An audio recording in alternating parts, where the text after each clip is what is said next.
নমস্কার বন্ধুরা, শ্রাবণী রান্নাঘরে আপনাদের সবাইকে স্বাগত জানিয়ে আমি প্রতিদিনের মতো আবারও আজকের একটা রান্নার ভিডিও নিয়ে আপনাদের সামনে চলে এসেছি। আজকের আমি আপনাদের একটা অন্যরকম একটা ইউনিক রেসিপি বানিয়ে দেখাবো। আশা করি আপনাদের ভালো লাগবে। তার জন্য কিন্তু আমার পুরো ভিডিওটা আপনাদের দেখতে হবে। আর দেখা শুরু করার আগে একটা লাইক দেবেন, সুন্দর একটা কমেন্ট করবেন আর শেয়ার করতে ভুলবেন না। তাহলে চলুন আজকের আমি এই রেসিপিটা কিভাবে বানিয়েছি সেটা আপনারা একবার দেখে নিন। রান্নাটা করার জন্য প্রথমে আমি এখানে দেখুন গ্যাসটা অন করে একটা কড়া বসিয়ে দিয়েছি। এইবারে আমি কড়ার মধ্যে দিয়ে দেব প্রথমে সর্ষের তেল। এখানে কিন্তু রান্নাটা করার জন্য প্রথমে বেশ কিছুটা সর্ষের তেল দিয়ে দিলাম। এইবারে তেলটাকে একটু খুব ভালোভাবে গরম হতে দেব। তেল কিন্তু প্রথমে খুব ভালোভাবে একটু গরম করে নিতে হবে। আর দেখুন এইভাবে আমি একটু সময় তেলটা গরম করে নেব। আর আমি প্রতিদিনের মতো আপনাদের একটা কথাই বলবো যে প্লিজ আমার ভিডিওটা আপনারা টেনে টেনে দেখবেন না, পুরো ভিডিওটা দেখুন, আশা করি আপনাদের ভালো লাগবে। দেখুন এখানে কিন্তু কথা বলতে বলতে তেলটা আমার এখানে গরম হয়ে গেছে। আর যখন তেলটা গরম হয়ে যাবে তখন এর মধ্যে প্রথমে দিয়ে দেব খুব অল্প সামান্য একটু কালো জিরে। খুব অল্প একটু কালো জিরে ফোড়ন দিলাম। ফোড়ন দিয়ে ফোড়নটা কিন্তু খুব ভালোভাবে একটু ভেজে নেব। ফোড়নটা কিন্তু সুন্দর করে একটু ভেজে নিতে হবে, মানে যতক্ষণ না পর্যন্ত এই ফোড়নটা থেকে একটা সুন্দর গন্ধ বেরোয় ততক্ষণ পর্যন্ত ফোড়নটা আমি একটু ভেজে নেব। ফোড়নটা আমার এখানে কিন্তু ভাজা হয়ে গেছে। এইবারে আমি এর মধ্যে দিয়ে দেব পেঁয়াজ। এখানে কিন্তু দুটো আমি মাঝারি সাইজের পেঁয়াজকে এইভাবে একটু ছোট ছোট করে কুচি করে রেখেছিলাম, সেই পেঁয়াজটা আমি এর মধ্যে দিয়ে দিলাম। দিয়ে পেঁয়াজটা কিন্তু প্রথমে একটু ভেজে নেব। পেঁয়াজটা দিয়ে কিন্তু পেঁয়াজটা খুব ভালোভাবে একটু ভেজে নিতে হবে। দেখুন এইভাবে কিন্তু গ্যাসটাকে একেবারে লোতে দিয়ে দেবো। লোতে দিয়ে পেঁয়াজটা কিন্তু এখানে খুব ভালোভাবে ভেজে নেব। আর আমার চ্যানেলের নতুন বন্ধু পুরনো বন্ধু সবাইকেই বলছি আমার তরফ থেকে অনেক অনেক ভালোবাসা। নতুন বন্ধুদের বলবো যদি আমার চ্যানেলটা সাবস্ক্রাইব করেন তাহলে পাশে থাকা বেল বাটনটা অবশ্যই প্রেস করে দেবেন, যাতে আমি যখনই কোনো নিত্য নতুন ভিডিও আপলোড করব তখন সবার প্রথমে আপনাদের কাছে নোটিফিকেশান চলে যায় আর আপনারা আপনাদের সময় মতো দেখে নিতে পারেন। আর পুরনো বন্ধুদের বলবো এইভাবে আমার পাশে থাকার জন্য, আমাকে এগিয়ে নিয়ে যাওয়ার জন্য আপনাদের অসংখ্য অসংখ্য ধন্যবাদ জানাই। দেখুন পেঁয়াজটা কিন্তু আমি খুব ভালোভাবে প্রথমে ভেজে নেব।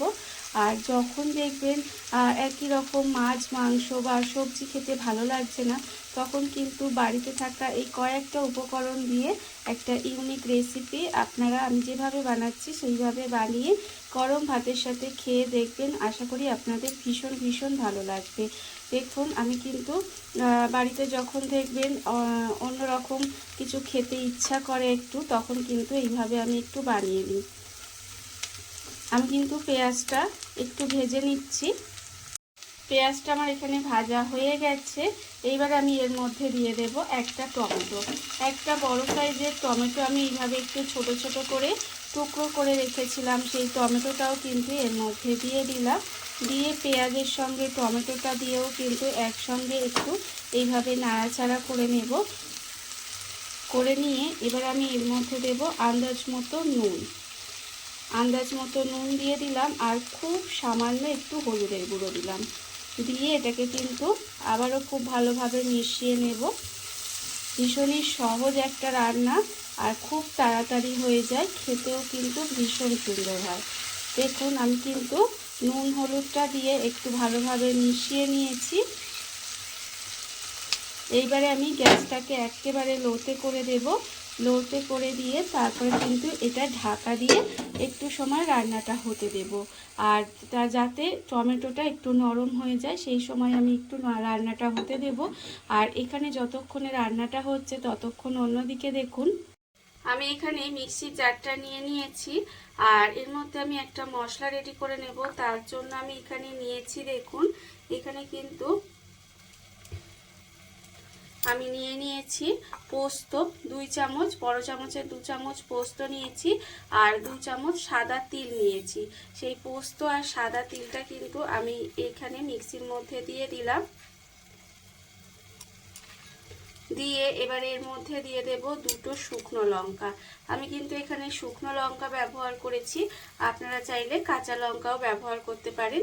এবারে এটাকে শুকনো গুঁড়ো করে নেব, তারপরে কিন্তু অল্প জল দিয়ে এটাকে পেস্ট করে নেব। মশলাটা আমার এখানে রেডি হয়ে গেছে, মশলা কিন্তু আমি এখানে রেডি করে নিয়েছি। আর অন্যদিকে দেখুন যে ঢাকা দিয়ে আমি এটা একটু রান্না হতে দিয়েছিলাম, সেটাও কিন্তু আমার অনেকটাই নরম হয়ে গেছে। দেখুন টমেটোগুলো কিন্তু এইভাবে একটু যেন নরম হয়ে যায়, সেই জন্য গ্যাসটাকে ঢাকা দিয়ে গ্যাসটাকে লোতে দিয়ে এইভাবে ঢাকা দিয়ে একটু সময় রান্নাটা করে নিতে হবে। দেখুন টমেটো কিন্তু নরম একেবারে হয়ে গেছে। যখন দেখবেন এইভাবে টমেটোটা নরম হয়ে যাবে, তখন কিন্তু আমি এখানে যে মশলাটা রেডি করে রেখেছিলাম সেই মশলাটা এখানে দিয়ে দেব। ভীষণই সহজ রান্না, খুব তাড়াতাড়ি হয়ে যায়। যখন দেখবেন কিছু খেতে ইচ্ছা করছে না বা রান্নাও করতে ইচ্ছা করছে না, তখন কিন্তু এইভাবে রান্নাগুলো বানিয়ে দেখবেন, খেতেও ভীষণই ভালো লাগে আর খুব সহজে খুব তাড়াতাড়ি রান্নাটাও হয়ে যায়। এবারে আমি এই মশলাটা দিয়ে দিয়েছি, আর মশলা মিক্সির মধ্যে অনেকটা মশলা লেগে আছে, তাই এর মধ্যে অল্প সামান্য একটু জল দিয়ে সেই জলটাও দিয়ে দিলাম। জলটা দিয়ে এবার এটাকে খুব ভালোভাবে মিশিয়ে নেব। মিশিয়ে নিয়ে গ্যাসটাকে লোতে দিয়ে কিন্তু এইভাবে একটু রান্না করে নেব। দেখুন এইভাবেই কিন্তু একটু সময় রান্নাটা করে নিতে হবে, তাহলেই কিন্তু রান্নাটা একেবারে রেডি হয়ে যাবে, আর খেতেও কিন্তু অসম্ভব সুন্দর লাগবে।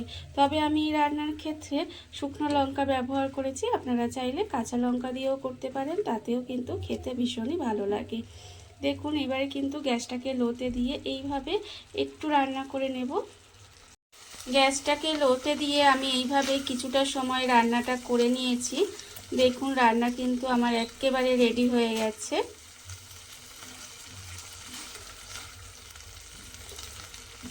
এবারে আমি এর ওপর থেকে অল্প একটু কাঁচা সর্ষের তেল ছড়িয়ে দেব, এতে কিন্তু এর স্বাদটা আরও অনেক ভালো আসবে। রান্না আমার এখানে একেবারে রেডি হয়ে গেছে। এইবারে আমি গ্যাসটা অফ করে দেব, আর কিছুক্ষণ ঢাকা দিয়ে এইভাবে রেখে দেব। তারপরে কিন্তু আপনাদের পরিবেশন করে দেখাবো ঠিক কেমন হলো। আর এই রেসিপিটা থাকলে আমার মনে হয় গরম ভাতের সঙ্গে আর কিছুই লাগবে না। আমি এখানে শুধু কাঁচা সর্ষের তেল ছড়িয়ে দিলাম, আপনারা চাইলে ওপর থেকে 2টো কাঁচা লঙ্কা চিড়েও দিয়ে দিতে পারেন, তাতেও সেন্টটা সুন্দর আসবে। রান্না রেডি হয়ে গেছে, এবার গ্যাসটা অফ করে দিলাম আর কিছুক্ষণ ঢাকা দিয়ে রেখে দেব। তারপরে আপনাদের পরিবেশন করে দেখাবো ঠিক কেমন হলো। দেখুন বন্ধুরা, বাড়িতে থাকা কত অল্প উপকরণে কত অল্প সময় কত সুন্দর একটা ইউনিক রেসিপি তৈরি হয়ে গেছে, আপনারা দেখতেই পেলেন। আর এটা কিন্তু গরম ভাত দিয়ে খেতে অসম্ভব সুন্দর লাগে। এইভাবে আপনারাও কিন্তু একদিন হলেও বাড়িতে বানিয়ে দেখতে পারেন। আর এই ভিডিওটা যদি আপনাদের ভালো লেগে থাকে, আপনারা যদি ফেসবুক থেকে দেখে থাকেন পেজটি ফলো করে দেওয়ার অনুরোধ রইল, আর যদি ইউটিউব থেকে দেখে থাকেন চ্যানেলটি সাবস্ক্রাইব করে নেওয়ার অনুরোধ রইল। তাহলে চলুন ভিডিওটা আমি এখানেই শেষ করছি। আপনারা সবাই ভালো থাকবেন, সুস্থ থাকবেন। আবারও হাজির হব নতুন কোনো রান্না নিয়ে।